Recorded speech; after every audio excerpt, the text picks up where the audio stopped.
Hello friends, welcome to learning point 26। आज हम start करने जा रहे हैं एनसीईआरटी का नया चैप्टर प्राणियों में संरचनात्मक संगठन या स्ट्रक्चरल ऑर्गेनाइजेशन इन एनिमल्स। इसे हम ये भी कह सकते हैं कि टिश्यू सिस्टम इन एनिमल्स। तो स्टार्ट करते हैं आज की क्लास। सबसे पहली बात कि प्राणी जो होते हैं यूनिसेलुलर भी होते हैं और मल्टी सेलुलर भी होते हैं, यानी एक कोशिकीय और बहुकोशिकीय दोनों तरह से होते हैं। तो एक कोशिकीय जो प्राणी होते हैं, जब हम उनकी बात करते हैं तो उन प्राणियों का जीवन समस्त जैविक क्रियाएं जो उनकी होती हैं, जैसे कि पाचन, श्वसन, जनन, एक ही कोशिका द्वारा संचालित होती हैं। क्यों? क्योंकि वह यूनिसेलुलर होते हैं, उनमें कई प्रकार की कोशिकाएं नहीं पाई जाती हैं, इसलिए उनके जो सारे सिस्टम या सारी जैविक क्रियाएं जो होती हैं एक ही कोशिका द्वारा संचालित या संपन्न होती हैं।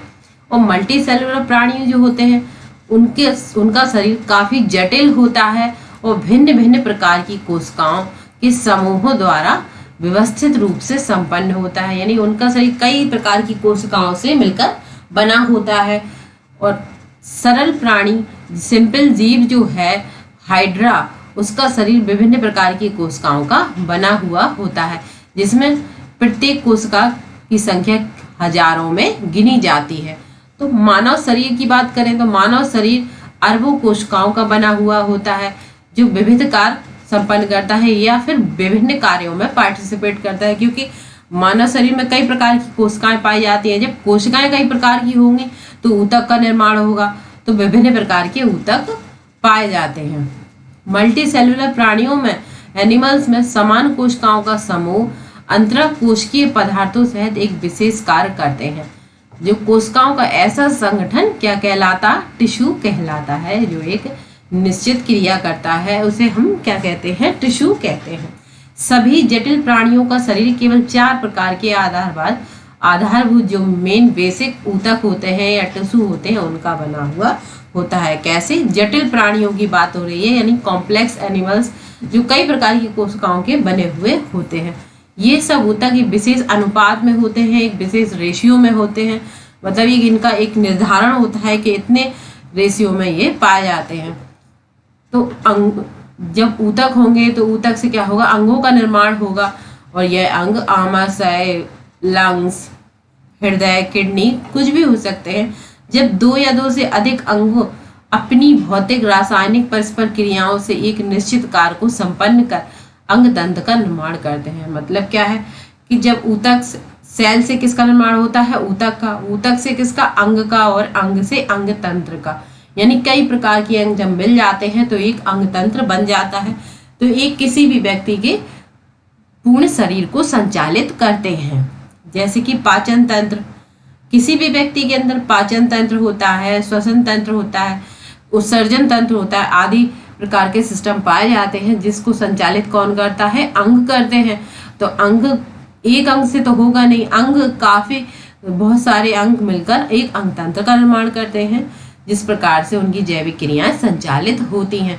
जैविक क्रियाएं तो कोशिका से ऊतक, ऊतक से अंग और अंग से अंग तंत्र का निर्माण होता है, जिसमें श्रम विभाजन किया जाता है कि कोशिका का कार्य क्या है और ऊतक का क्या है, ऊतक से अंग को क्या कार्य दिया गया और अंग से अंग तंत्र को क्या कार्य दिया गया है।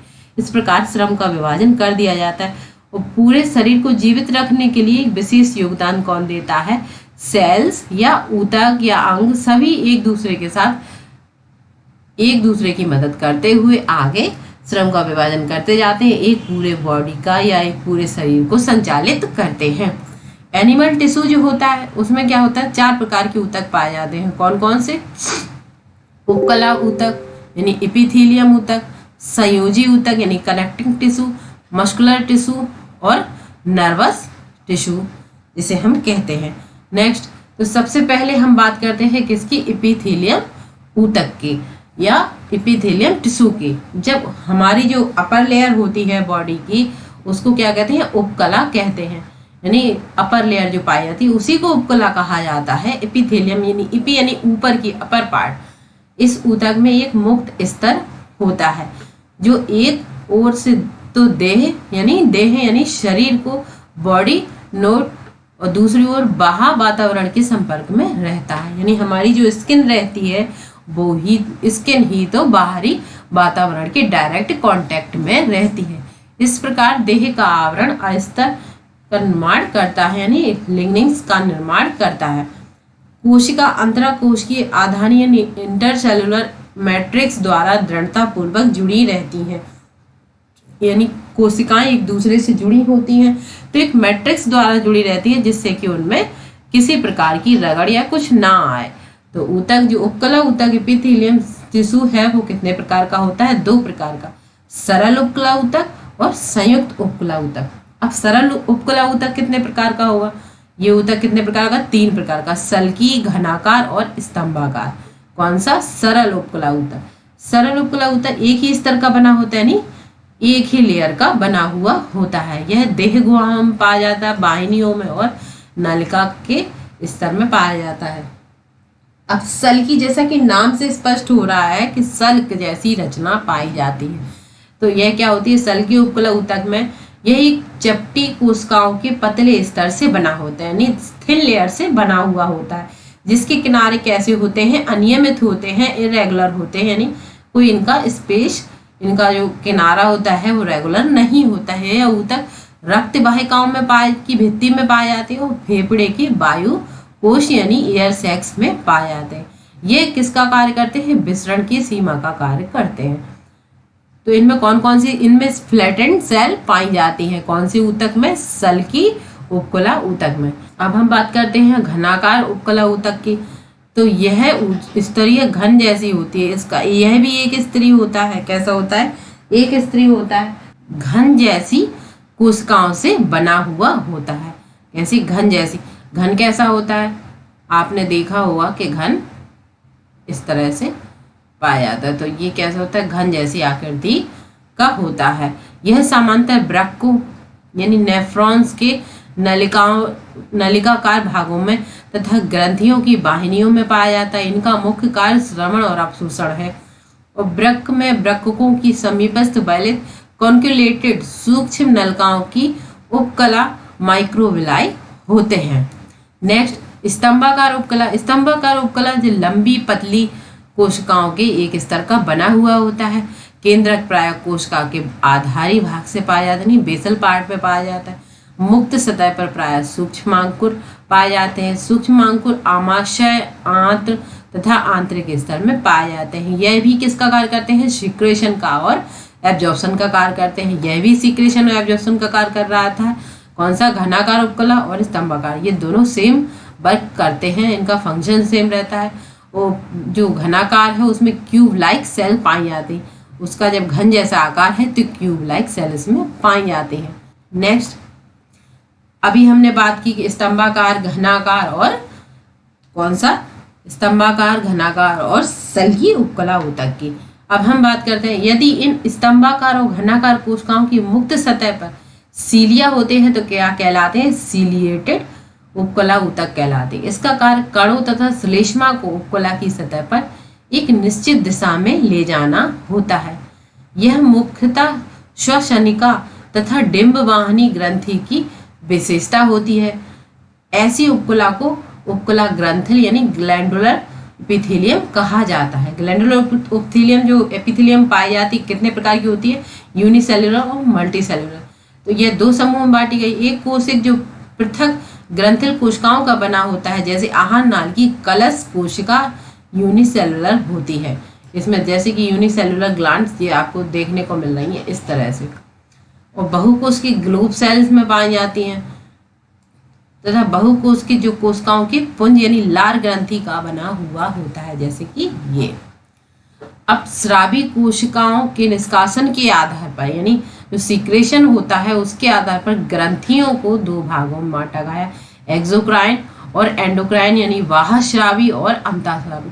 बाह्यस्रावी जो ग्रंथि होती है यानी जो बाहर से दिखने वाली, जैसे कि लार, कर्ण यानी कान में जो वैक्स, मोम ईयर वैक्स जो बनती है, तेल और दुग्ध, आमाशय, एंजाइम तथा अन्य कोशिका उत्पाद इससे होते हैं। किसमें? एक्सोक्राइन ग्लैंड में। ये सब वाहिनियों तथा नलिकाओं के माध्यम से उपकला निर्मुक्त करते हैं। इसके बाद हम अंतःस्रावी ग्रंथियों की बात करें, ये नलिकाएं नहीं होती हैं।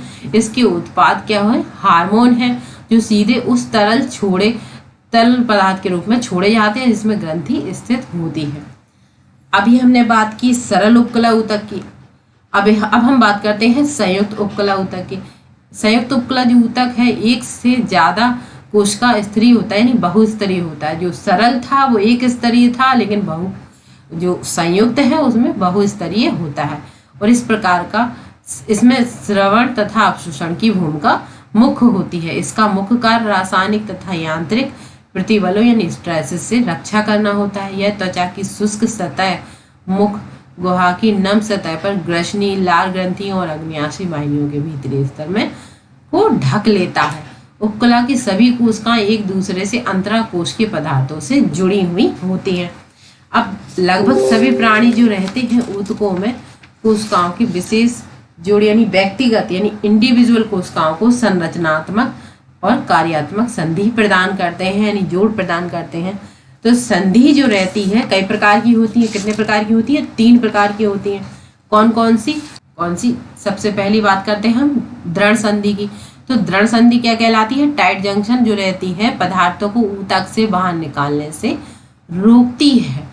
आसंजी संधि यानी एडरिंग जंक्शन जो रहती है पड़ोसी कोशिकाओं के कोशिका द्रव को एक दूसरे से जोड़ने का कार्य करती है, यानी जो इसके संपर्क में जो सेल रहती है उनको जोड़ने के, उनके साइटोप्लाज्म को जोड़ने का कार्य करती है। और अंतराली संधियां, अंतराली संधियां जो रहती हैं, यानी अंतराल यानी गैप जंक्शन आयनों, छोटे अणुओं एवं कभी कभी बड़े अणुओं के तुरंत स्थानांतरित करने में सहायता करती हैं। वे ऐसा संलग्न कोशिकाओं के साइटोप्लाज्म को आपस में जोड़कर करती हैं। नेक्स्ट अब हम बात करते हैं, अभी हमने बात की उपकला ऊतक की। अब हम बात करते हैं संयोजी ऊतक की। संयोजी ऊतक यानी कनेक्टिंग टिश्यू। जब इसके नाम से स्पष्ट हो रहा है कि कौन सा टिश्यू, कनेक्टिव टिश्यू, यानी यह जोड़ने का कार्य करता है। किसको जोड़ते हैं देखते हैं। जटिल जो प्राणी रहते हैं उसके शरीर में संयोजी ऊतक बहुत मात्रा में पाया जाता है। संयोजित नाम शरीर के अन्य ऊतकों अंगों को एक दूसरे से जोड़ने का कार्य करता है। मैंने बताया ना कि इसके नाम से स्पष्ट हो रहा है कि कनेक्टिंग यानी कनेक्शन करना, तो ये ऊतकों को एक दूसरे से जोड़ने का कार्य करता है। संयोजी ऊतक में कोमल ऊतक से लेकर विशेष प्रकार के ऊतक पाए जाते हैं, जैसे कि उपास्थि, कार्टिलेज, बोन्स और फैटी टिश्यू। ब्लड सभी सम्मिलित है इसमें। रक्त को छोड़कर सभी संयोजी ऊतकों में कोशिकाएं संरचनात्मक प्रोटीन का तंतु स्रावित करती हैं, जिसे हम कोलेजन या इलास्टिन कहते हैं। ये ऊतक को शक्ति, प्रत्यास्था यानी इलास्टिसिटी एवं लचीलापन यानी लूजनेस प्रदान करती हैं। ये कोशिकाएं रूपांतरित पॉलीसैकेराइड भी स्रावित करती हैं, जो कोशिका और तंतु के बीच में जमा होकर आधात्री का कार्य करता है। आधात्री यानी मैट्रिक्स का कार्य करता है। संयोजी ऊतक को कितने प्रकार से बांटा गया है? 3 प्रकार। सबसे पहले लचीली संयोजी ऊतक, दूसरा सघन संयोजी ऊतक और तीसरा स्पेशलाइज्ड यानी विशेषीकृत संयोजी ऊतक। तो सबसे पहले हम बात करते हैं लचीले संयोजी ऊतक की, यानी लूज कनेक्टिव टिश्यू की। शिथिल संयोजी ऊतक में कोशिका एवं तंतु एक दूसरे से अर्ध तरल आधारीय पदार्थ में शिथिलता से जुड़े रहते हैं। अब इसको लचीले संयोजी ऊतक को शिथिल संयोजी ऊतक भी कहा जाता है। तो एक दूसरे से आधे अर्ध तरल आधारीय पदार्थ में शिथिलता से जुड़े रहते हैं, जैसे कि त्वचा गर्तिका ऊतक जो त्वचा के नीचे पाया जाता है। यह प्राय उपकला के लिए आधारीय ढांचे का कार्य करता है। इस संयोजी ऊतक में प्राय तंतु पूरक यानी जो तंतु को जन्म देते हैं महाभक्षाणु एवं मास्ट सेल्स पाई जाती हैं। मास्ट कोशिकाएं इसमें पाई जाती हैं। किसमें? लचीले संयोजी ऊतक में। वसा ऊतक दूसरा शिथिल संयोजी ऊतक है। वसा ऊतक जो है वो भी एक शिथिल संयोजी ऊतक है, जो मुख्यतः से त्वचा के नीचे स्थित होता है। इस ऊतक की कोशिकाएं वसा संग्रहण के लिए विशिष्ट कार्य करती हैं। भोजन के जो पदार्थ रहते हैं प्रयोग में नहीं आते हैं वे वसा के रूप में परिवर्तित हो जाते हैं और संग्रहित हो जाते हैं। यानी जिनका यूज नहीं होता, जिससे एनर्जी नहीं चाहिए होती है, तो वो क्या करते हैं, स्टोर हो जाते हैं और अपने आप इस त्वचा के नीचे संग्रहित हो जाते हैं और हमारे लिए स्टोरेज एनर्जी के रूप में कलेक्ट रहते हैं। अब बात करते हैं हम सघन संयोजी ऊतक यानी डेंस कनेक्टिव टिश्यू। तो सघन संयोजी ऊतक में तंतु तथा तंतु कोशिकाएं दृढ़ता से व्यवस्थित रहती हैं, यानी कठोरता से या दृढ़ता से पाई जाती हैं। अभिविन्यास के आधार पर तंतु तथा तंतु कोरक सघन संयोजी ऊतक को नियमित संयोजी ऊतक तथा अनियमित संयोजी ऊतक दो भागों में बांटा गया है। जैसे कि ये चित्र है, तो जो नियमित संयोजी ऊतक और अनियमित संयोजी ऊतक, तो सबसे पहले हम बात करते हैं सघन नियमित ऊतक में तंतु कोरक समांतर तंतु के गुच्छों के बीच में कतार में उपस्थित होते हैं। कंडराएं जो कंकाल पेशी को अस्थि से, कंडराएं जो रहती हैं कंकाल पेशी को अस्थि से जोड़ती हैं तथा स्नायु जो एक अस्थि को दूसरे अस्थि से जोड़ता है, इसका बेस्ट एग्जाम्पल है। तो कोलेजन तंतु का गुच्छा कंडराओं को प्रतिरोधी क्षमता यानी रोग प्रतिरोधक क्षमता प्रदान करता है तथा उसे टूटने से बचाता है। तो क्या रेगुलरिटी इनमें पाई जाती है, यानी ये देखिए एक रेगुलर तरीके से अरेंज्ड रहती है इसकी कोशिकाएं। लेकिन इरेगुलर सघन नियमित संयोजी ऊतक, इसकी इरेगुलर तरीके से सघन अनियमित ऊतक में तंतु तथा तंतु कोरक कोशिकाएं होती हैं। तंतु में अधिकांश कोलेजन होता है तथा जिसका अविन्यास अलग होता है। तो ये इरेगुलर, इसमें इस तरह से सेल्स पड़ी हुई होती हैं, लेकिन इसमें कोलेजन जो फाइबर रहते हैं एक नियमित अरेंजमेंट में रहते हैं, इनका कोई अरेंजमेंट नियमित नहीं रहता है, इसलिए इसे इरेगुलर डेंस कनेक्टिव टिश्यू कहते हैं। ये वाला जो है वो लूज कनेक्टिव टिश्यू है। और एडिपोज, मैंने बताया आपको, स्किन के नीचे जो फैट टिश्यू रहता है वो कलेक्ट हो जाता है, वो इस तरह से फैट स्टोरेज रहता है, एरिया है इसमें फैट स्टोर हो जाता है, ये न्यूक्लियस पाया जाता है।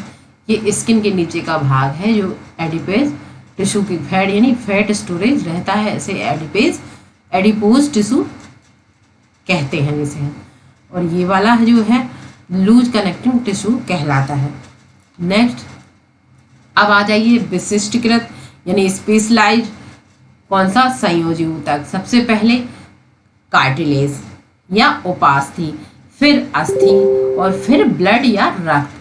तो उपास्थि का अंतराकोशिक पदार्थ ठोस होता है। कैसा होता है? ठोस यानी सॉलिड होता है, अनम होता है और कैसा होता है? संपीड़न रोधी होता है। इसका उपास्थि की जब हम बात करें तो उपास्थि का जो मटेरियल होता है सॉलिड होता है, वो प्लिएबल होता है, प्लिएबल और कैसा रेजिस्टेंट कंप्रेशन इसमें पाया जाता है। किसमें? उपास्थि की हम बात कर रहे हैं। इस ऊतक को बनाने वाली कोशिकाएं जो रहती हैं, उपास्थि जो अणु रहते हैं, इनके मॉलिक्यूल रहते हैं, स्वयं के द्वारा स्रावित आधात्य मैट्रिक्स में छोटी छोटी गुहिकाओं में पाए जाते हैं, छोटी छोटी कैविटी में पाए जाते हैं। कशेरुकी भ्रूण में विद्यमान अधिकांश उपास्थियां वयस्क अवस्था में अस्थि द्वारा प्रतिस्थापित हो जाती हैं। वयस्क में कुछ उपास्थि नाक की नोक जैसी वह कान संधियां मेरुदंड की आसपास की अस्थियों के मध्य तथा पैर और हाथ पर पाई जाती हैं। इसमें देखिए कोलेजन फाइबर भी पाए जाते हैं। कार्टिलेज सेल इस तरह से बिखरी हुई रहती हैं जो एक दूसरे से अटैच रहती हैं। इन्हें हम कॉन्ड्रोसाइट्स भी कहते हैं। किसको? कार्टिलेज सेल्स को। अब हम अस्थि की बात करें, बोन्स की बात करें तो अस्थि खनिज युक्त ठोस संयोजी ऊतक होता है। कैसा होता है? खनिज युक्त होता है पहली बात। दूसरा सॉलिड होता है। इसका अनम आधात्रिक कोलेजन तंतु इसका जो रहता है तो हार्ड रहता है, नॉन प्लिएबल होता है, ग्राउंड सबस्टेंस जो इसमें पाया जाता है, और इनमें कैल्शियम सॉल्ट पाया जाता है, कोलेजन फाइबर पाए जाते हैं। इसका शरीर मुख्य ऊतक जो कि शरीर के कोमल अंगों को संरचनात्मक ढांचा प्रदान करता है, यानी किसी भी बॉडी को एक निश्चित स्ट्रक्चर कौन देता है? बोन्स। जो किसका बना? बोन्स किसकी बनी? कैल्शियम की बनी होती है तथा ऊतकों को सहारा तथा सुरक्षा प्रदान करती हैं, उन्हें डैमेज होने से बचाती हैं। अस्थि कोशिकाएं जो रहती हैं मैट्रिक्स के अंदर रिक्तिकाओं में उपस्थित रहती हैं। पैर की अस्थि आपकी सबसे लंबी अस्थि भार वहन का कार्य करती है। अस्थि कंकाल पेशी से जुड़कर परस्पर क्रिया द्वारा गति प्रदान करती है। कुछ अस्थियों में अस्थि मज्जा रक्त कोशिकाओं का उत्पादन होता है। इसका यह इस तरह से बोन्स पाई जाती है। इसका स्ट्रक्चर है जी रक्त यानी ब्लड। रक्त कैसा रहता है? तरल संयोजी ऊतक होता है जिसमें क्या जीव द्रव लाल रुधिर कणिकाएं यानी आरबीसी और डब्ल्यूबीसी, प्लेटलेट्स डब्ल्यूबीसी यानी सफेद रुधिर कणिकाएं पाई जाती हैं।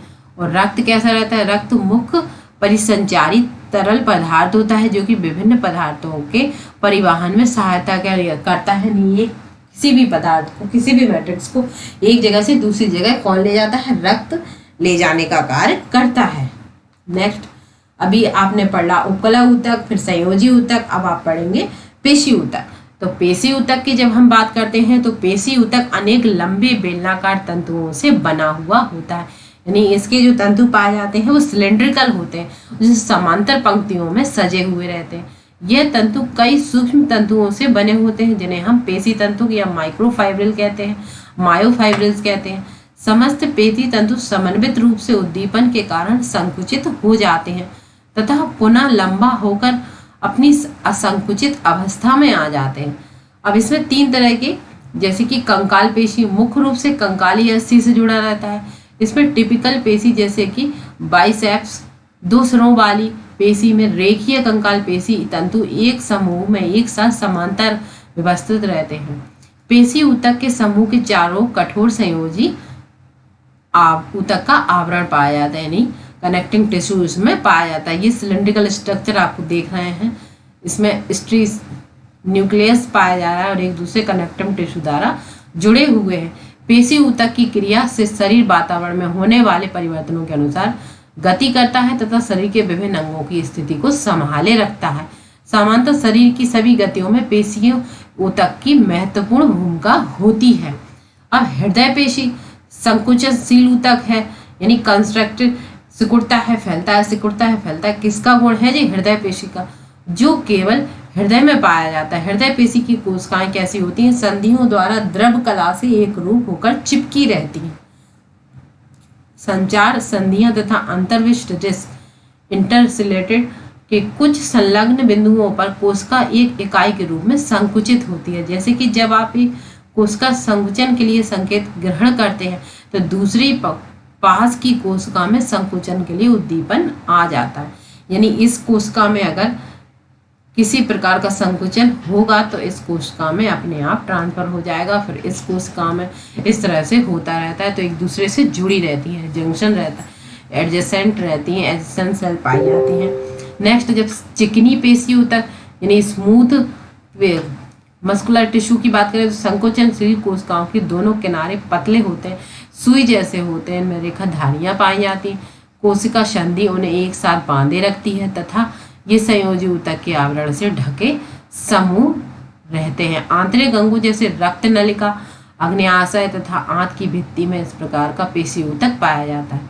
चिकनी पेशी का संकुचन अनैच्छिक होता है, यानी अपनी इच्छा के अनुसार नहीं होता है। इसकी क्रियाविधि पर सीधा नियंत्रण नहीं होता है, जैसे कि हम कंकाल पेशी के रूप में कह सकते हैं। चिकनी पेशी को मात्र सोचने भर से हम संकुचन नहीं कर सकते। स्मूथ मसल्स फाइबर, इस तरह से इनका स्ट्रक्चर पाया जाता है। नेक्स्ट, अब हम बात करते हैं, अभी हमने उपकला, संयोजी और पेशी ऊतक पढ़ा। अब हम बात करते हैं तंत्रिका ऊतक की। तंत्रिका ऊतक एक तरीके से हमारी पूरी बॉडी में फैला हुआ नर्वस सिस्टम। जब हमें किसी प्रकार का अगर मच्छर भी काट लेता है तो हमारे हाथ से तुरंत संकेत हमारे मस्तिष्क में जाता है, किसके द्वारा? न्यूरल टिश्यू द्वारा। तो तंत्रिका ऊतक मुख्य रूप से परिवर्तित होकर अवस्थाओं के शरीर की अनुक्रिया यानी रिस्पॉन्सिवनेस के नियंत्रण के लिए उत्तरदायी होता है। इसमें तंत्रिका कोशिकाएं उत्तेजनशील कोशिकाएं होती हैं जो तंत्रिका तंत्र की संचार इकाई होती है, यानी एक तरीके से मैसेंजर का कार्य करती हैं। और न्यूरोगिलिया कोशिकाओं की बाकी तंत्रिका तंत्र को संरचना प्रदान करती हैं, एक स्ट्रक्चर प्रदान करती हैं। तंत्रिका कोशिकाओं को सहारा तथा सुरक्षा देती हैं। हमारे शरीर में तंत्रीबंध कोशिकाएं यानी तंत्रिका ऊतक का आयतन के अनुसार आधे से ज्यादा हिस्सा बना हुआ होता है। हमारी बॉडी का आधे से ज्यादा पार्ट किसका, नर्वस टिश्यू का बना हुआ होता है।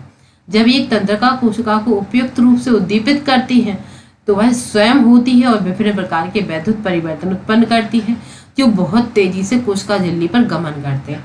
यानी तुरंत संकेत एक दूसरे से टच होकर तुरंत मस्तिष्क को जाता है कि हमारे शरीर में कहाँ हलचल हुई और किस तरह की हमने फील किया। भूकंप आता है तो हम तुरंत सोचते हैं ये नर्वस टिश्यू का काम है।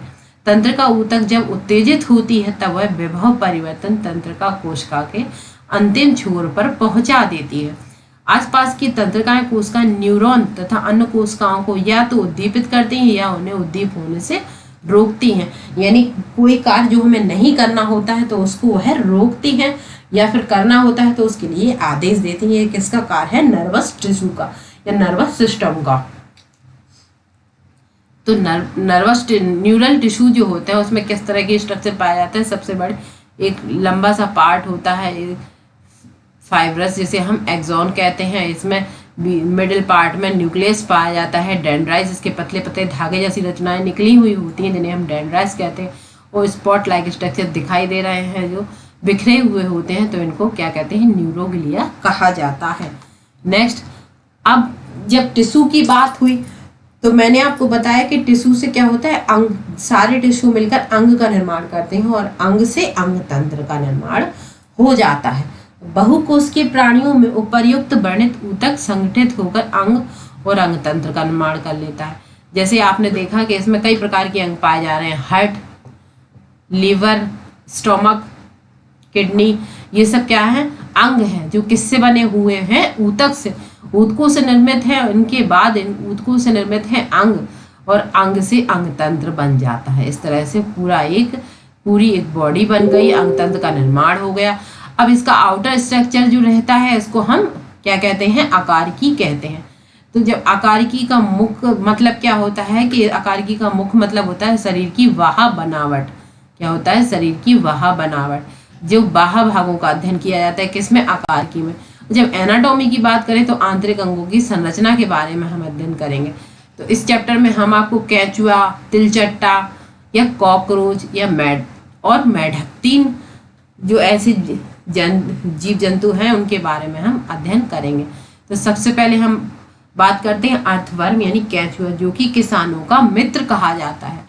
केंचुआ कैसा होता है, लाल भूरे रंग को के स्थलीय अकशेरुकी प्राणी होते हैं। यानी इसमें किसी प्रकार की बोन्स नहीं पाई जाती हैं। कहाँ पाए जाते हैं, नम मिट्टी में पाए जाते हैं। दिन के समय ये जमीन के अंदर स्थित बिलों में रहते हैं जो ये मिट्टी को छेद कर निकल कर बनाते हैं। और बगीचों में ये अपने द्वारा एकत्रित उत्सर्जी मल पदार्थों के बीज ढूंढे जा सकते हैं। इन उत्सर्जी मल पदार्थ को कृमि या बर्म कास्टिंग कहा जाता है। फेरोडोमा और लंबिकस ये सामान्य भारतीय केंचुए होते हैं। आकारिकी यानी मोर्फोलॉजी, इनका शरीर कैसा होता है, लंबा होता है और 100 से 120 समान खंडों में बटा हुआ होता है।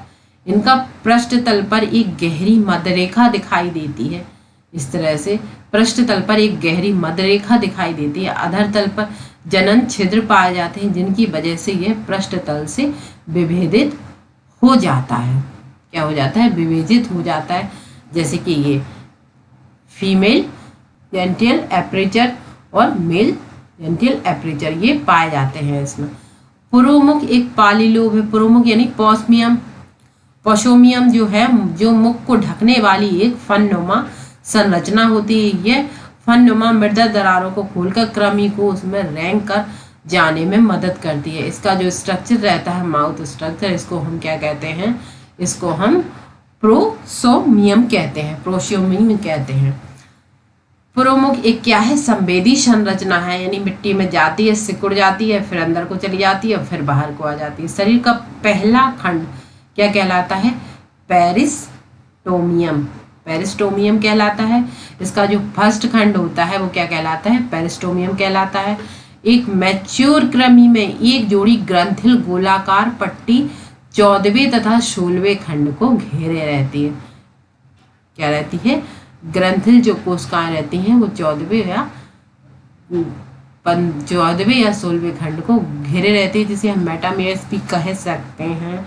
इन ऊतक वाले खंडों को हम सीरियटा कहते हैं, जब हम क्लाइटेलम कहते हैं, क्या कहते हैं, क्लाइटेलम। इस तरह से ये है संरचना, इसको हम क्लाइटेलम कहते हैं। इस प्रकार शरीर 3 भागों में बटा, अग्र पार्ट, मिडिल पार्ट और पश यानी लास्ट पार्ट जो रहता है बॉडी का। इसका 5 से 9 खंडों में इसका अंतराखंडीय खांचों के अधर पार्श्वीय भागों में 4 जोड़ी स्पर्मेटिकल एपरेचर पाए जाते हैं।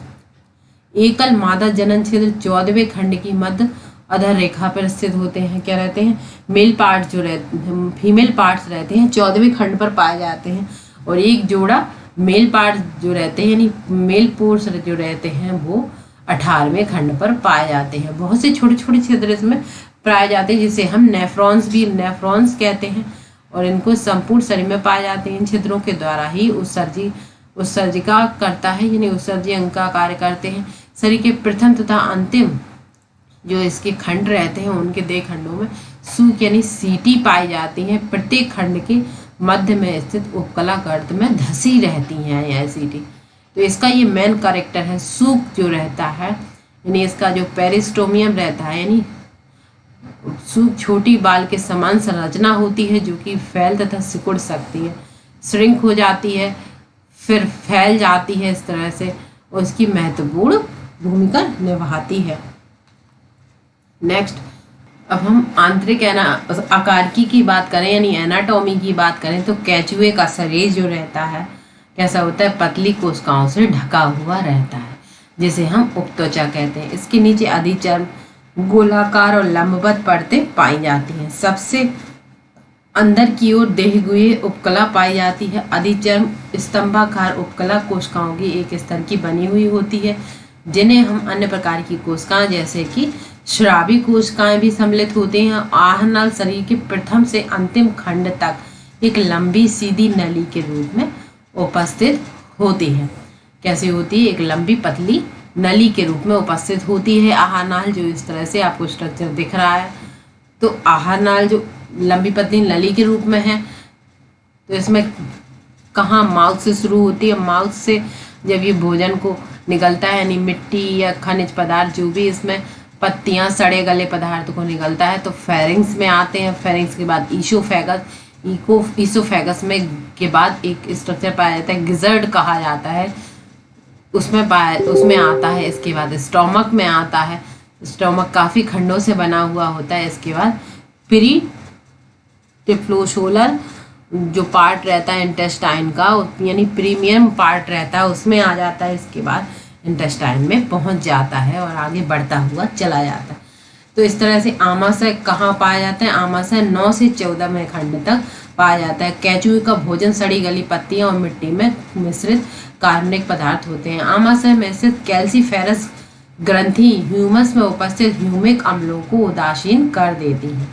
और आंत्र 15वें खंड से प्रारंभ होकर कहाँ से पाई जाती है, इंटेस्टाइन 15वें खंड से प्रारंभ होकर अंतिम तक खंड तक लंबवत नलिका के रूप में मिलती है। और 26वें खंड में आंत से एक जोड़ी छोटी और शंक्वाकार आंतरिक धरनान निकलती है।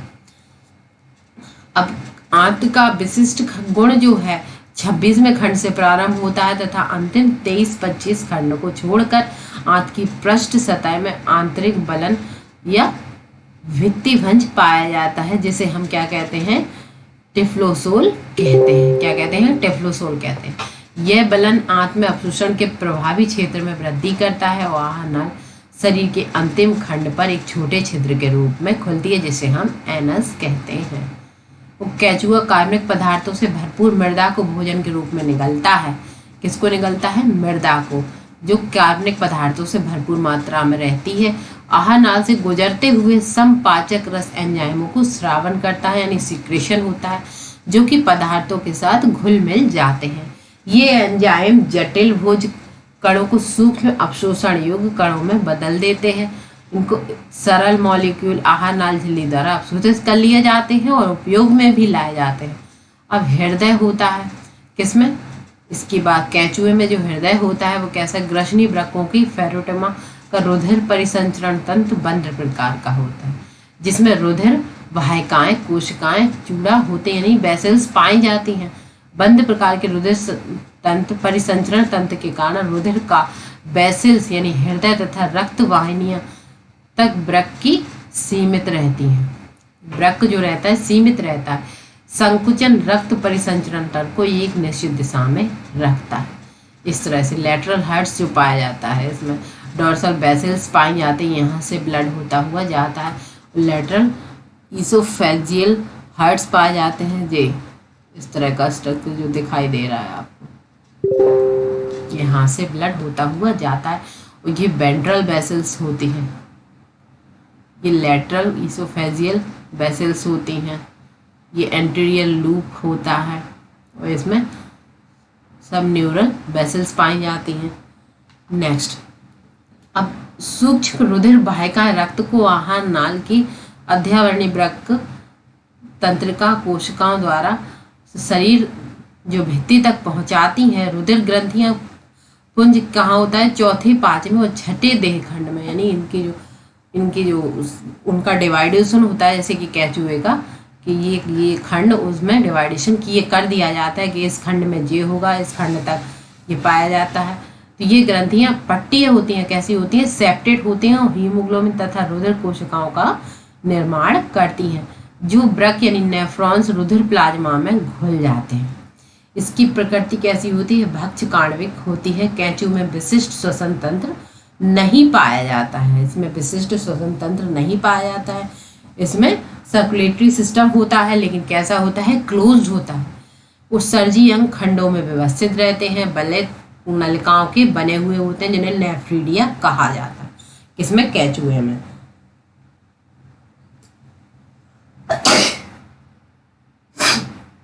ये नेफ्रीडिया कितने प्रकार के होते हैं? 3 प्रकार के होते हैं। एक सेप्टेड, इंटेग्यूमेंट्री, 3 प्रकार के नेफ्रीडिया पाए जाते हैं।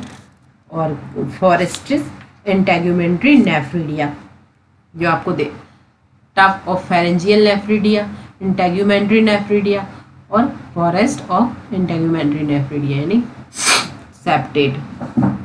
सेप्टल 15वें खंड से अंतिम खंड के दोनों ओर खंडों में बटे हुए होते हैं। ये विभिन्न प्रकार के वृक्क संरचना में मूलतः समान होते हैं और नेफ्रीडिया शरीर तरल के आयतन तथा संगठन का नियमन करते हैं। और नेफ्रीडिया होते कीप नुमा सिरे से प्रारंभ हो, जो गुह्य कक्ष के अतिरिक्त द्रव को संचित करता है।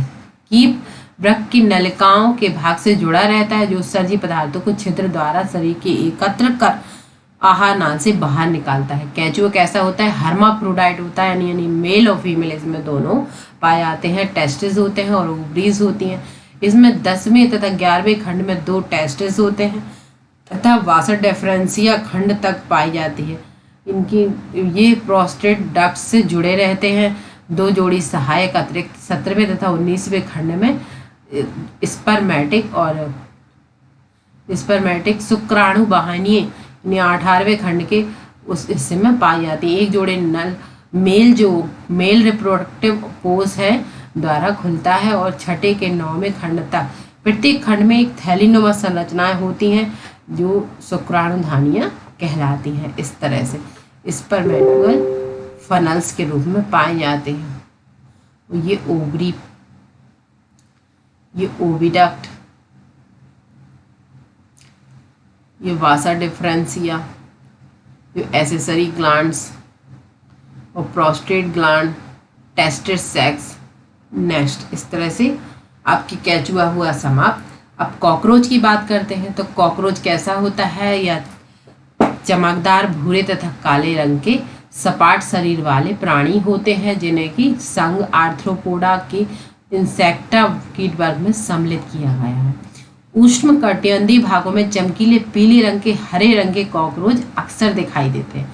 इनका आकार 1/4 से 3 इंच होता है। 0.6 से 7.6 सेंटीमीटर तक पाए जाते हैं। इनकी लंबी श्रृंखला यानी एंटीना पैर तथा ऊपरी शरीर भित्ति में चपटी वृद्धि होती है, जो कि सिर को ढके रहता है। इसमें कंपाउंड आई पाई जाती हैं। ये रात्रिचर होते हैं, सर्वभक्षी प्राणी होते हैं, नम जगह पर पाए जाते हैं। ये मनुष्यों के घर में रहकर गंभीर पीड़क बीमारियों का साधन बन जाते हैं। अब इसकी बाह्यकार की बात करें हम तो सामान्य वयस्क कॉकरोच जाति पेरिप्लेनेटा अमेरिकाना का 34 से 53 लंबा तथा पंखों वाला होता है। पंख मेल में उदर के आखिरी छोर से आगे बड़े होते हैं तथा इनके 3 मुख्य भाग होते हैं, सिर, वक्ष और उदर।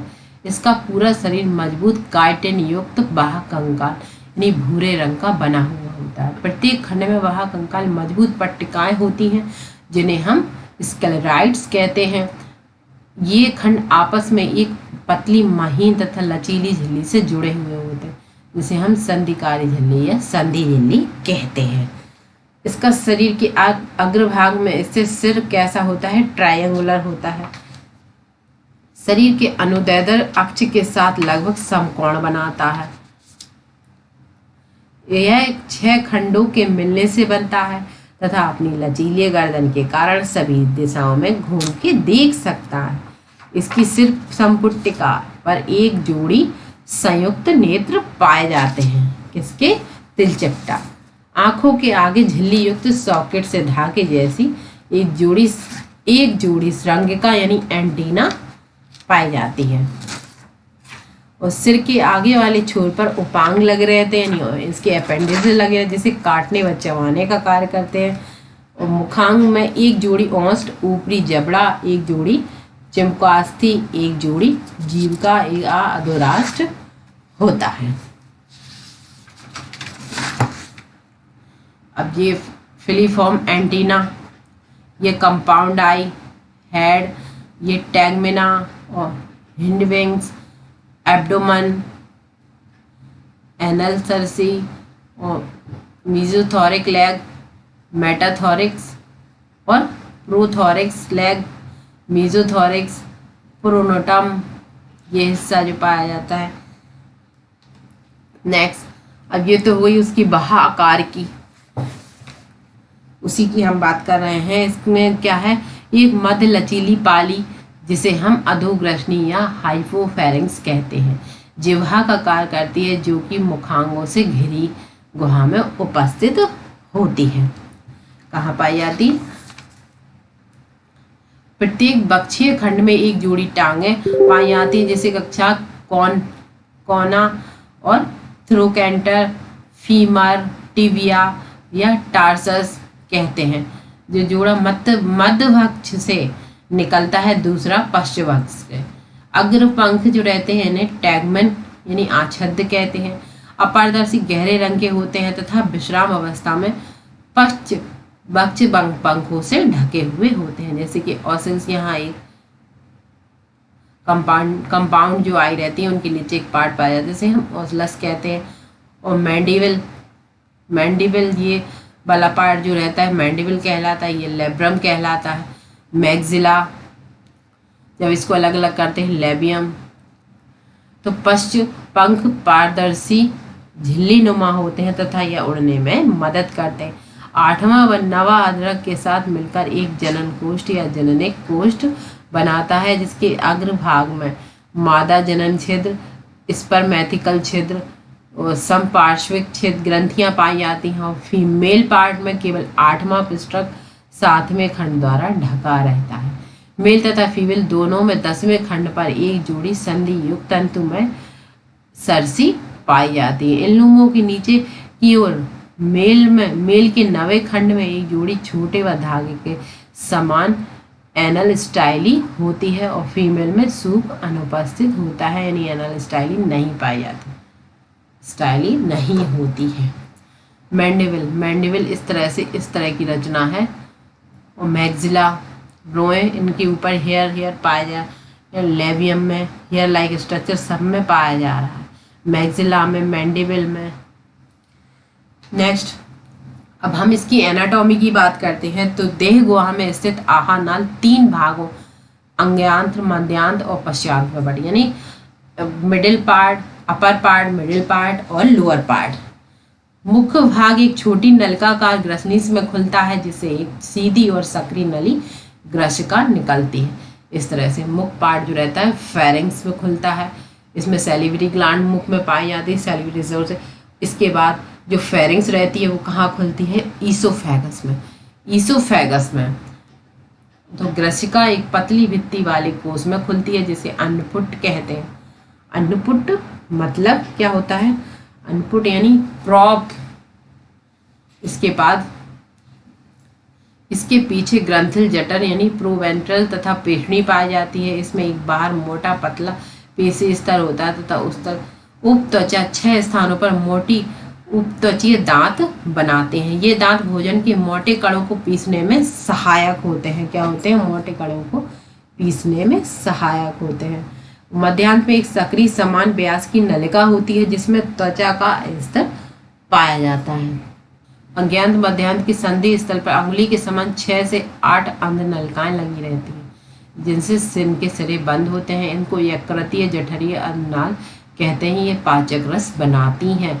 मध्यांत और पश्चांत की जब बात करते हैं, मिडिल पार्ट की, लोअर पार्ट की, तो उसमें संधि स्थल रहता है। लगभग 100 से 150 पतली पीले रंग की नलिकाएं होती हैं जिसे हम मेलपिगियन ट्यूब्यूल्स कहते हैं, जो कि क्या करती हैं, उत्सर्जी अंग का कार्य करती हैं। ये हीमोलिम्फ से उत्सर्जी पदार्थों को उत्सर्जन में सहायता करती हैं।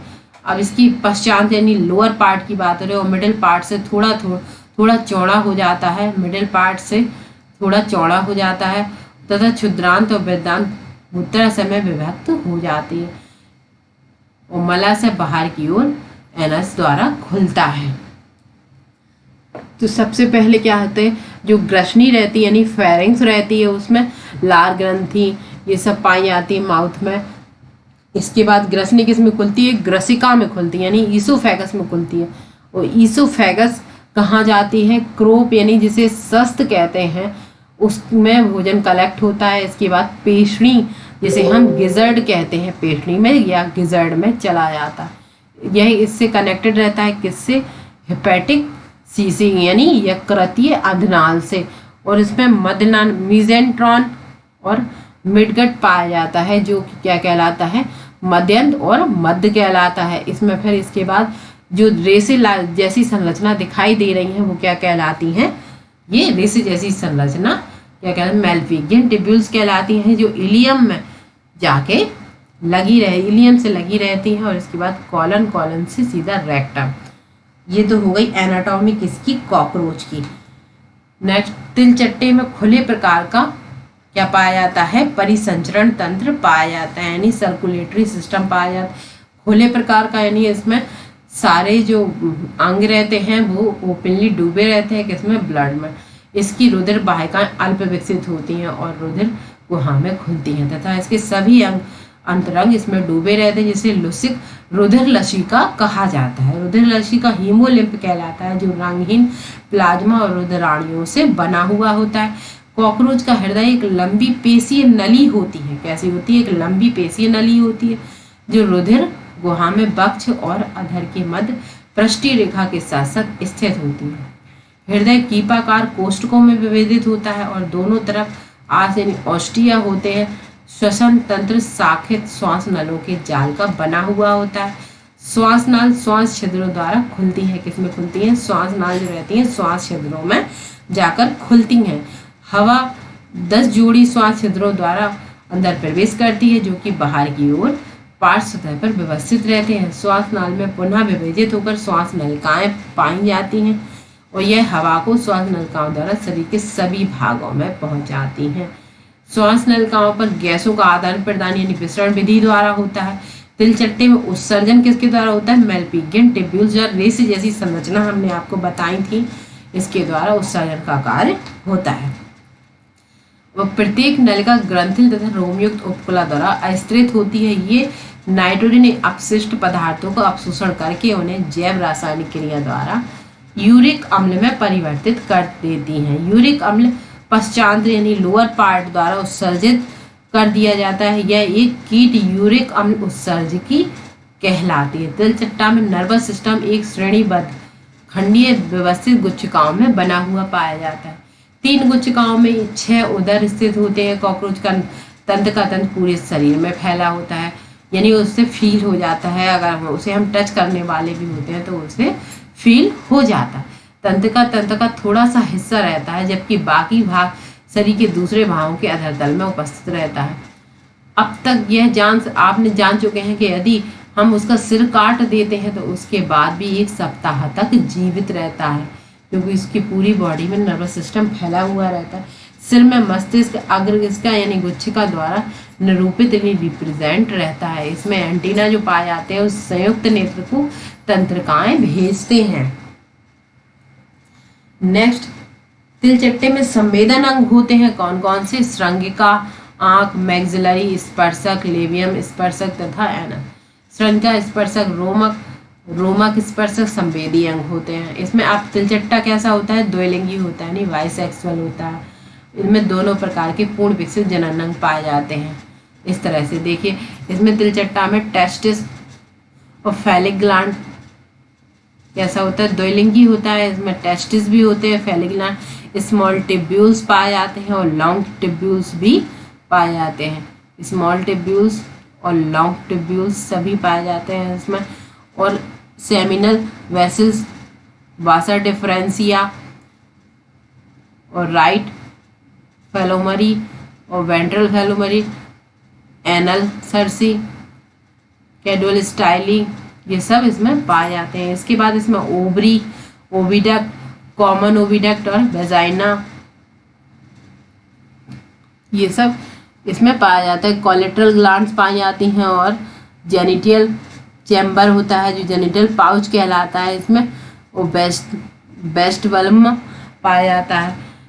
इसमें जो शुक्राणु यानी स्पर्म रहते हैं शुक्राशय में संग्रहित हो जाते हैं और पुंज के रूप में आपस में चिपके हुए रहते हैं। इन पुंजों को हम क्या कहते हैं?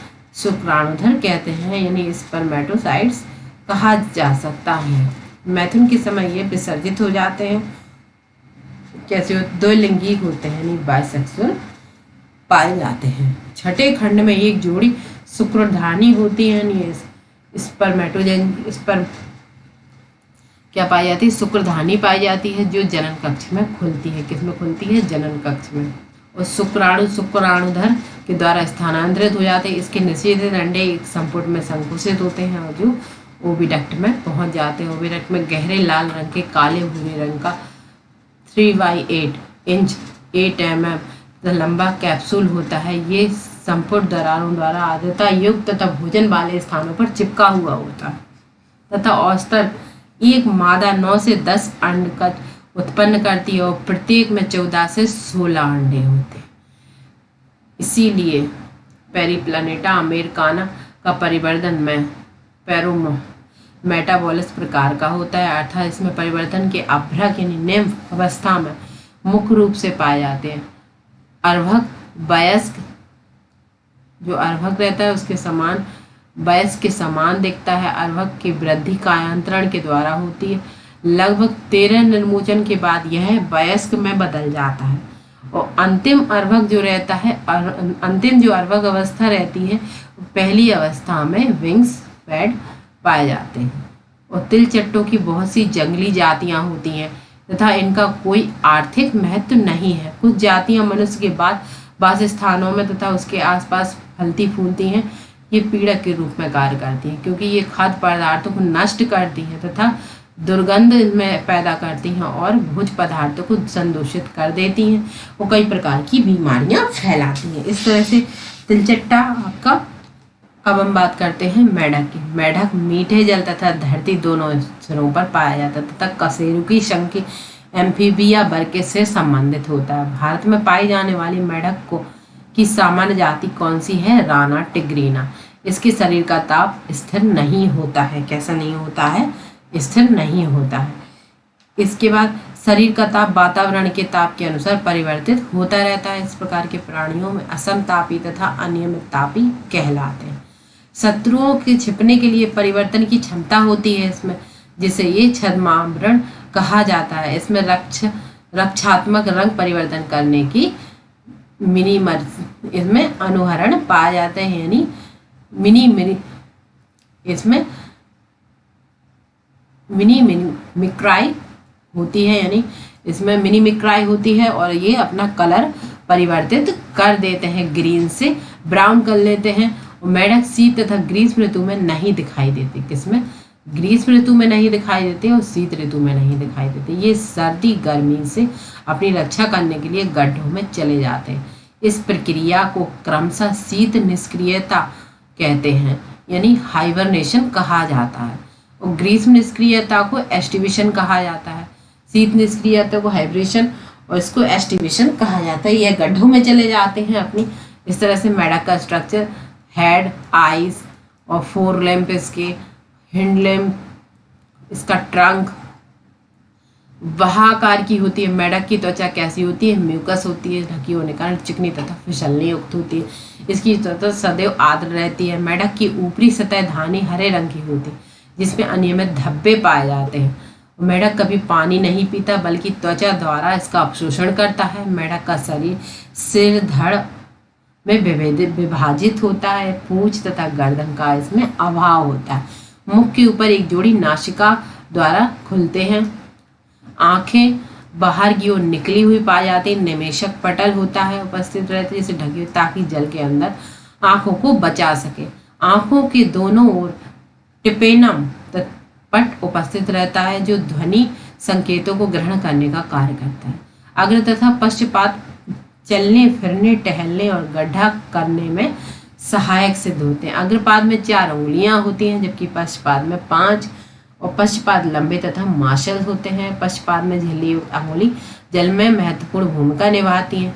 मेढक में लैंगिक द्वैरूपता देखी जाती है। नर में आवाज उत्पन्न करने वाले वाक्कोश यानी वोकल सैक्स के साथ साथ अग्रपाद की पहली अंगुली भी मैथुनांग का कार्य करती है। ये अंग मादा मेढक में नहीं पाए जाते हैं। किसमें पाए जाते हैं? ये फीमेल में नहीं होते हैं, तो मेल में पाए जाते हैं। नेक्स्ट, अब इसकी आंतरिक आकार की बात करें। मेढक की देह गुहा में पाचन तंत्र, श्वसन तंत्र, तंत्रिका तंत्र, जनन तंत्र गुणपूर्ण अच्छी तरह परिवर्तित संरचनाओं एवं कार्यों युक्त होता है। मेढक का पाचन तंत्र आहार नाल तथा आहार ग्रंथि का बना हुआ होता है। मेढक मांसाहारी होता है। इसकी आहार नाल लंबाई में छोटी होती है।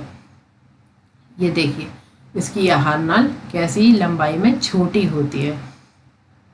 इसका मुख गुहिका में खुलता है, जो ग्रसनी से होते हुए ग्रसिका तक जाता है। और ग्रसिका एक छोटी नली में आमाशय में खुलती है। आमाशय आगे चलकर आंत में मलाशय तथा अंत में कौलिका द्वारा खुलता है। इसका मुख गुहिका द्वारा ग्रसनी में खुला है, जो ग्रसनी तक जाती है।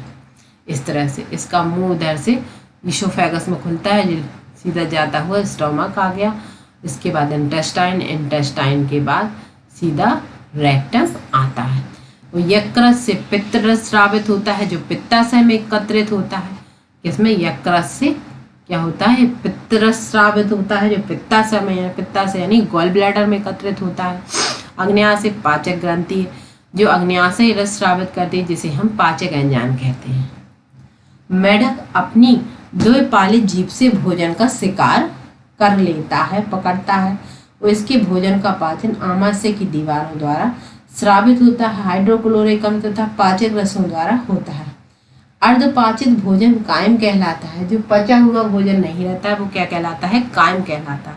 इसका ये विशेष गुण है, जो आमाशय से ग्रसनी में चला जाता है। और ग्रहणी पित्ताशय से पित्त, अग्न्याशय से अग्न्याशय रस मूल पित्त वाहिनी द्वारा प्राप्त कर लेती है। पित्तरस वसा तथा अग्न्याशय रस कार्बोहाइड्रेट तथा प्रोटीन का पाचन करता है। पाचन की अंतिम प्रक्रिया आंत में होती है और पाचित भोजन आंत के अंदर अंकुर तथा सूक्ष्मांकुरों द्वारा अवशोषित होता है। अपाचित भोजन अवस्कर द्वारा से निष्कासित कर लिया जाता है, यानी रेक्टम द्वारा बाहर निकाल दिया जाता है। मेढक जल तथा थल दोनों स्थानों पर विभिन्न विधियों द्वारा श्वसन कर लेते हैं।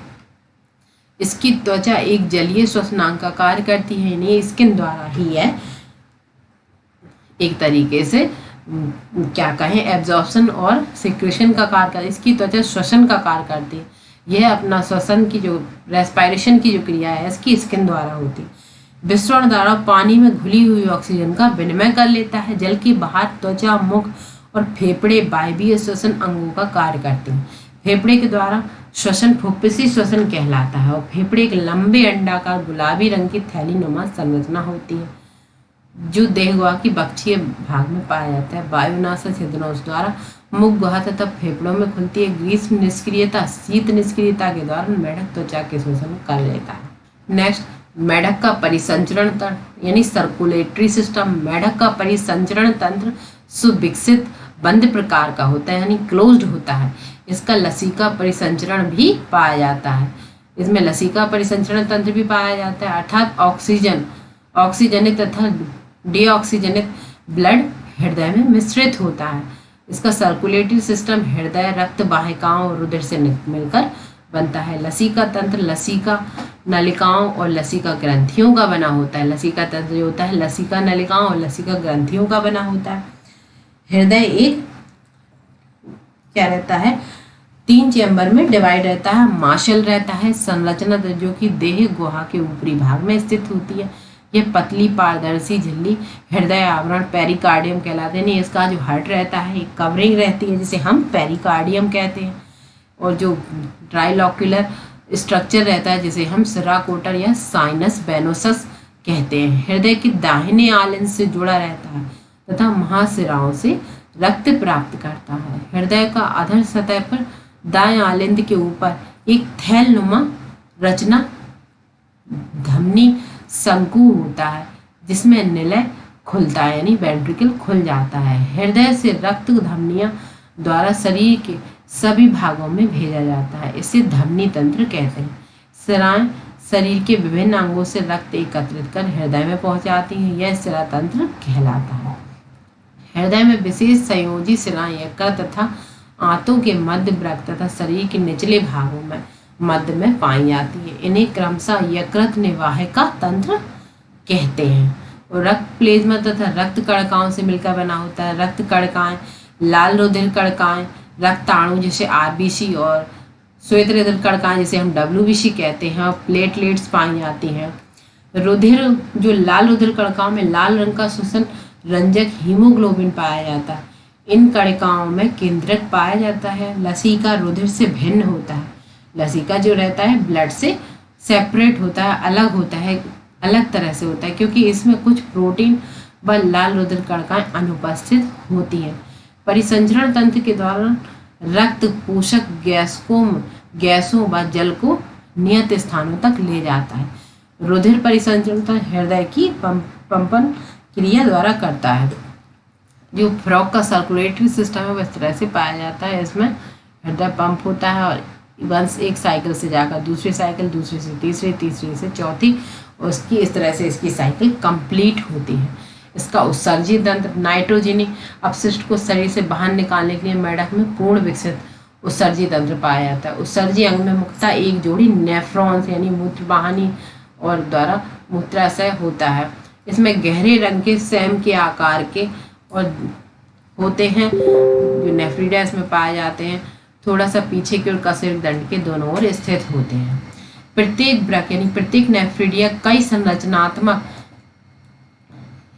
यानी इसे हम किडनी जो सैम के आकार के हैं इसमें किडनी वेल डेवलप्ड पाई जाती हैं। तो मूत्र जनन इसमें मेल मेढक में जो मूत्र नलिका जो रहती हैं वृक्क से जनन नलिका के रूप में बाहर आ जाती हैं और मूत्र वाहिनी इस द्वारा इसमें खुल जाती है। मादा में मेढक मूत्र वाहिनी अंडवाहिनी रहती है। इसमें उसके यूरिनरी ब्लैडर जो रहता है उसमें कोका द्वारा खुलती है और एक पतली दीवार वाले मूत्राशय की मलाशय के द्वारा बाहर स्थित होता है जो कि इसमें खुलता है। मेढक यूरिया का उत्सर्जन करते हैं। अभी यूरिक अम्ल की बात हो रही थी लेकिन जो मेढक रहते हैं यूरिया का उत्सर्जन करते हैं, इसलिए इसे यूरिया उत्सर्जी प्राणी भी कहा जाता है। उत्सर्जी अपशिष्ट रक्त द्वारा वृक्क में पहुंच जाता है जहां पर ये लोग अलग कर दिया जाता है और इनका उत्सर्जन कर दिया जाता है। नेक्स्ट, नियंत्रण तथा समन्वय तंत्र मेढक में पूर्ण विकसित होता है। इसमें एंडोक्राइन ग्लैंड सिस्टम जो पाया जाता है, नर्वस सिस्टम दोनों पाए जाते हैं। विभिन्न प्रकार की आपसी समन्वय द्वारा कुछ रसायनों द्वारा होता है। इसमें हार्मोन पाए जाते हैं। अंतःस्रावी ग्रंथियां द्वारा होता है। मेढक की मुख्यतः अंतःस्रावी ग्रंथि कौन सी रहती है? पिट्यूटरी ग्लैंड, थायराइड और पैराथायराइड, थाइमस, पीनियल, अग्न्याशय, ये सभी प्रकार की ग्लैंड इसमें पाई जाती हैं। और तंत्र का तंत्र, केंद्रिका तंत्र का तंत्र और परिधीय तंत्र का तंत्र इसमें सभी पाया जाता है, परोकंपी यानी सिंपैथेटिक। मस्तिष्क में 10 जोड़ी कपाल तंत्रिकाएं पाई जाती हैं। मस्तिष्क हड्डियों से निर्मित मस्तिष्क बॉक्स कपाल के अंदर बंद रहता है। यह अग्र मस्तिष्क, मध्य मस्तिष्क और पश्चिम मस्तिष्क में विभेदित रहता है। किसमें? 3 भाग में। मस्तिष्क अग्र मस्तिष्क में घ्राण पालियां, जुड़वां, युग्मित, प्रमस्तिष्क, गोलार्ध तथा केवल अग्र मस्तिष्क डाइनसेफलान होते हैं। मध्य मस्तिष्क एक जोड़ा रक्त पालियों का बना हुआ होता है और पश्चिम मस्तिष्क अनुमस्तिष्क मेडुला ऑब्लोंगेटा का बना होता है। मेडुला ऑब्लोंगेटा महारंध्र से निकलकर मेरुदंड में स्थित मेरुरज्जु से जुड़ा हुआ रहता है। इसमें पिट्यूटरी ग्लैंड इधर पाई जाती है। ब्रेन होता है, इसमें pancreas, fully developed kidney, adrenal gland, thyroid gland, thymus gland, gonads, इसमें सभी फुली डेवलप्ड पाए जाते हैं। मैडम में विभिन्न प्रकार के संवेदी अंग पाए जाते हैं, जैसे स्पर्श अंग, संवेदी पिंपल्स, स्वाद अंग, स्वाद कलिकाएं, गंध, नासिका उपकला, दृष्टि यानी नेत्र, श्रवण यानी कर्ण पटय, आंतरिक कर्ण भी पाए जाते हैं। इन सब आंखों में आंतरिक कर्ण सुव्यवस्थित होते हैं और बचे हुए दूसरे संवेदी अंग केवल तंत्रिका सिरों पर कोशिकाओं के गुच्छे होते हैं। मेढक में एक जोड़े गोलाकार नेत्र गड्ढकों में स्थित होते हैं, यानी गड्ढों में पाए जाते हैं। ये साधारण नेत्र होते हैं, सिंपल आइज पाई जाती हैं। मेढक में वहाँ कर्ण अनुपस्थित होते हैं, केवल कर्णपट की बाहर की ओर दिखाई देते हैं। कर्ण एक ऐसा अंग है जो सुनने के साथ साथ संतुलन का कार्य भी करता है। नेक्स्ट, इसमें जनन तंत्र, इसमें रिप्रोडक्टिव सिस्टम भी डेवलप्ड होता है। मेढक में मादा तथा नर जनन तंत्र अलग अलग पूर्ण सुव्यवस्थित होते हैं। इसमें मेल रिप्रोडक्टिव ऑर्गन में एक जोड़ी पीले अंडाकार वृषण होते हैं जो वृक्क के ऊपरी भाग से पेरिटोनियम के द्वारा दोहरी बला मेसोकारियम नामक झिल्ली द्वारा चिपके हुए रहते हैं। इस तरह से इसमें 2 तरह से टेस्टिस पाए जाते हैं जो एड्रिनल ग्लैंड से नीचे की तरफ से जुड़े हुए रहते हैं और शुक्र वाहिका संख्या में 10 से 12 होती हैं जो यानी बासा डेफरेंसिया से जुड़े हुए रहते हैं। वृक्क में ये विडर नाल में खुलती हैं जो अंत में मूत्र वाहिनी से खुलती हैं और मूत्र वाहिनी में मूत्र जनन वाहिनी कहलाती है जो वृक्क से बाहर आकर खुलता है और छोटा मध्य कक्ष में होता है जो कि उत्सर्जित पदार्थ मूत्र तथा शुक्राणुओं को बाहर भेजने का कार्य करता है। अब फीमेल में वृक्क के पास एक जोड़ी क्या होता है, ओवरी उपस्थित होती है। इस तरह से एक जोड़ी ओवरी उपस्थित होती है। इसका वृक्क के कोई क्रियात्मक संबंध नहीं होता है। यह जोड़ी अंडवाहिनी यानी ओविडक्ट से अलग खुलती है। यह मैच्योर फीमेल एक बार 2500 से 3000 यानी 25,000 से 2,500 से 3,000 अंडे दे सकते हैं। इसमें वह निषेचन पानी में होता है और इसका एम्ब्रियो जो रहता है परिवर्तन लार्वा के माध्यम से होता है। इसमें लार्वा क्या कहलाता है, टैडपोल कहलाता है। इस तरह से आपने देखा कि किस प्रकार के टिश्यूज में पाए जाते हैं और हमने आपको पढ़ाया एपिथेलियम टिश्यू, मस्कुलर टिश्यू और नर्वस टिश्यू। ये सब टिश्यू हमने आपको बताया जो शरीर, जो हम किसी भी व्यक्ति का शरीर या जटिल प्राणी का शरीर जो रहता है कई प्रकार की ऊतकों से मिलकर बना होता है। जो और सारे ऊतक जब कई प्रकार की सेल मिलती हैं तो ऊतक का निर्माण करती हैं। ऊतक से अंग का और अंग से अंग तंत्र का निर्माण होता है। और किस तरह से अंग तंत्र का अरेंजमेंट होता है, शुरुआत कहाँ से होती है। जब हमने कैचुए की बात की तो उसमें फुली डेवलप्ड कुछ अंग पाए जाते हैं, कुछ नहीं होते हैं। इसके बाद जब हमने तिलचिट्टे की बात की या कॉकरोच की बात की तो उसमें कुछ अंग फुली डेवलप्ड हो गए थे और जब हमने मेढक की बात की तो उसमें सारे अंग फुली डेवलप्ड देखने को मिले। तो इस तरह से ये चैप्टर कंप्लीट हुआ। फिर मिलते हैं नेक्स्ट क्लास में नए चैप्टर के साथ। तब तक के लिए गुड बाय दोस्तों।